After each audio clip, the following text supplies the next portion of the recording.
सभी सम्मानित शिक्षक साथियों को नमस्कार। सम्मानित साथियों, आज की इस वीडियो में हम जानेंगे कि परिषदीय विद्यालयों को जो हमें पुस्तकें प्राप्त हुई हैं, चाहे कम मात्रा में प्राप्त हुई हैं और चाहे कुछ ही विषयों की प्राप्त हुई हैं, तो जितनी भी पुस्तकें हमें प्राप्त हुई हैं उन पुस्तकों को प्रेरणा पोर्टल पर अर्थात prerana.up.in पर उनका DCF हम कैसे भर पाएँ, उनकी संख्या को किस प्रकार से भरा जाना है, DCF अर्थात डाटा कैप्चर फॉर्मेट उनका कैसे भरा जाना है। तो चलिए प्रारंभ करते हैं साथियों।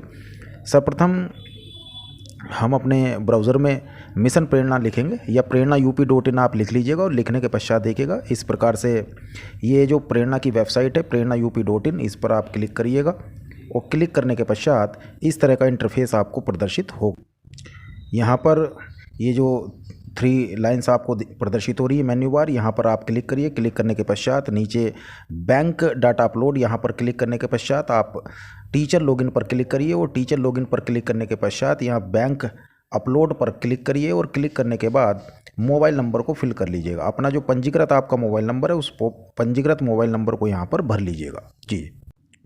इसके पश्चात मोबाइल नंबर को यहाँ वेरीफाई करिएगा। वेरीफाई पर क्लिक करने के पश्चात मोबाइल नंबर जैसे वेरीफाई हो जाता है उसके पश्चात सेंड ऑथेंटिकेशन SMS अर्थात OTP के लिए आप SMS कर दीजिएगा। जैसे ही आप SMS करते हैं एक OTP आपके रजिस्टर्ड इसी मोबाइल नंबर पर चला जाएगा, उस OTP को यहाँ पर आप फिल कर लीजिएगा जी। OTP भरने के पश्चात यहाँ नीचे से आप लॉगिन करिएगा और लॉगिन करने के पश्चात ओके। लॉगिन होने के पश्चात इस प्रकार का इंटरफेस आपके सम्मुख यहाँ पर आएगा। इसमें सर्वप्रथम आप देखिए ऊपर बुक रिसीविंग यहाँ पर लिखा हुआ है, तो हमें हमारे परिषदीय विद्यालयों को जितनी भी पुस्तकें मिली हैं वो सभी इसी से हमें भरनी है। यहाँ से सबसे पहले बुक रिसीविंग पर आप क्लिक कर लीजिएगा।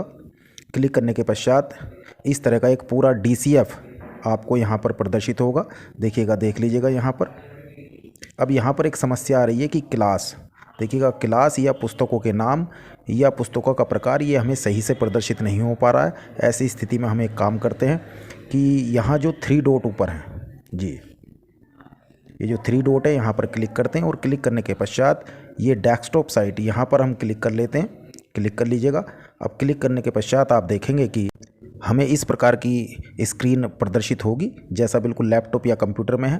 तो यहाँ पर अब स्पष्ट रूप से हमें कक्षाएं प्रदर्शित हो रही हैं, देखिएगा, और बुक्स के नाम भी हमें अच्छे से प्रदर्शित हो पा रहे हैं और बुक्स का टाइप भी हमें कि वो टेक्स्ट बुक है या वर्क बुक है वो भी हमें प्रदर्शित हो पा रही।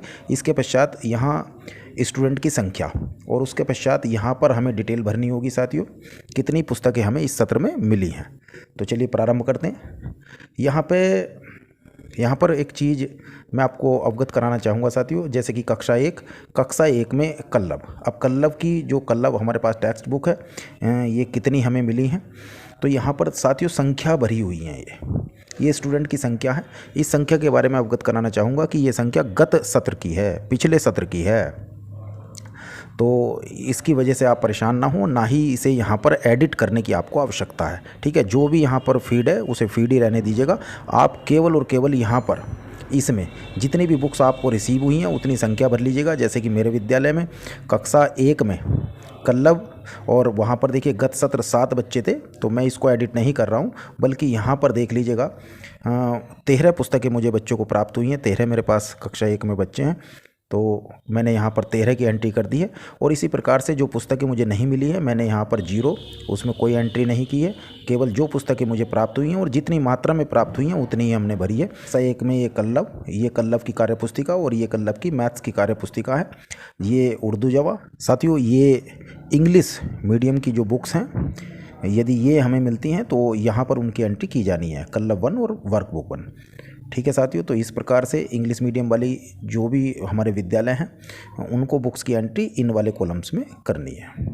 इसके पश्चात यहाँ पर देखिए आप तो पुस्तकों की एंट्री कर लीजिएगा और एंट्री करने के पश्चात नीचे जो हमारे पास सबमिट का ऑप्शन है यहाँ पर इस पर सबमिट पर आप क्लिक कर दीजिएगा और आपका जो DCF है वो अपडेट हो जाएगा। और यदि आपको ऐसा लगता है कि 1 सप्ताह के बाद फिर पुस्तकें मिल गई हैं तो आप पुनः अपना इस वेबसाइट को ओपन करेंगे और वेबसाइट को ओपन करने के पश्चात जो ये बुक रिसीविंग है इस पर क्लिक करिएगा और उसके पश्चात पुनः यहाँ पर एडिट कर सकते हैं। अगर भूल बस 1-2 संख्या ऊपर नीचे अगर आपने कर दी है यहाँ तो इसे पुनः हम एडिट कर सकते हैं, कोई बात नहीं है। ठीक है साथियों, इसके पश्चात हमें यहाँ देखना होगा कि जो भी हमने पुस्तकें भरी हैं वो कहाँ पर हमें प्रदर्शित होगी, तो इसका जो एनालिटिक्स रिपोर्ट है उसको हम देख पाएंगे यहाँ से। देखिएगा यहाँ पर ये एनालिटिक्स ऑफ बुक्स डिस्ट्रीब्यूशन, इस पर आप क्लिक करेंगे। जैसे ही आप इस पर क्लिक करते हैं तो देखिए साथियों, यहाँ पर ये पूरी रिपोर्ट आपकी ओपन होकर के आएगी। अपने विद्यालय पर आप क्लिक करिएगा। विद्यालय पर क्लिक जैसे ही करते हैं तो पूरा DCF जो भी पुस्तकें मिली थी, जितने बच्चों को आपने दी हैं, उसकी एक रिपोर्ट यहाँ पर संक्षिप्त में आपको मिलेगी कक्षा वाइज।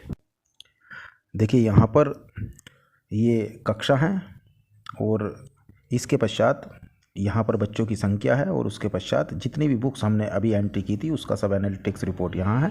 जैसे कि कक्षा 1 में मैंने 13 पुस्तकों की एंट्री करी थी तो वो यहाँ पर आ गई। और देखिएगा यहाँ पर जो संख्या प्रदर्शित हो रही है, मैं जो बात कह रहा था कि वहाँ अभी आपने जब DCF भर रहे थे तो वहाँ पर टोटल स्टूडेंट जो संख्या यहाँ पर दी गई थी कक्षा वाइज, वो कौन सी थी, वो गत सत्र की थी। लेकिन जब आप एनालिटिक्स रिपोर्ट यहाँ पर देख पा रहे हैं तो यहाँ पर जो संख्या प्रदर्शित हो रही है वो वर्तमान सत्र की ही प्रदर्शित हो रही है।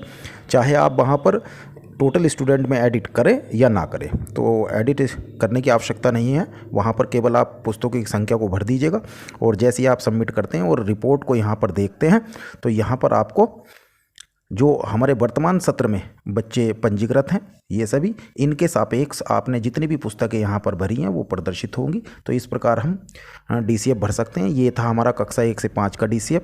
इसी प्रकार से यदि आपका उच्च प्राथमिक विद्यालय है उसमें आप लॉगिन करते हैं तो आपको 6 से 8 की कक्षाएं की पुस्तकें यहाँ पर मिलेगी, उसको आप ओपन कर भर सकते हैं। और इसी प्रकार यदि आपका विद्यालय कंपोजिट विद्यालय है तो कंपोजिट विद्यालय में कक्षा 1 से 8 तक का DCF यहाँ पर आपको प्रदर्शित होगा, उन्हें भी आप इसी प्रकार से भर सकते हैं। जी साथियों पुनः अवगत कराना चाहूँगा कि जब भी आप DCF भरेंगे तो यहाँ पर जो संख्या प्रदर्शित आपको हो रही है टोटल स्टूडेंट की, ये गत सत्र की है। इसको लेकर के आप व्यर्थ में परेशान ना हो, ना ही इसको एडिट करने की आपको यहाँ आवश्यकता है। दूसरा, जितनी भी पुस्तकों की आप यहाँ पर संख्या भरेंगे उसमें अगर कोई त्रुटि हो जाती तो इन सभी को एडिट बाद में भी किया जा सकता है। ठीक है साथियों, इन्हीं शब्दों के साथ वीडियो देखने के लिए आपका बहुत बहुत धन्यवाद। जय हिंद, जय शिक्षक।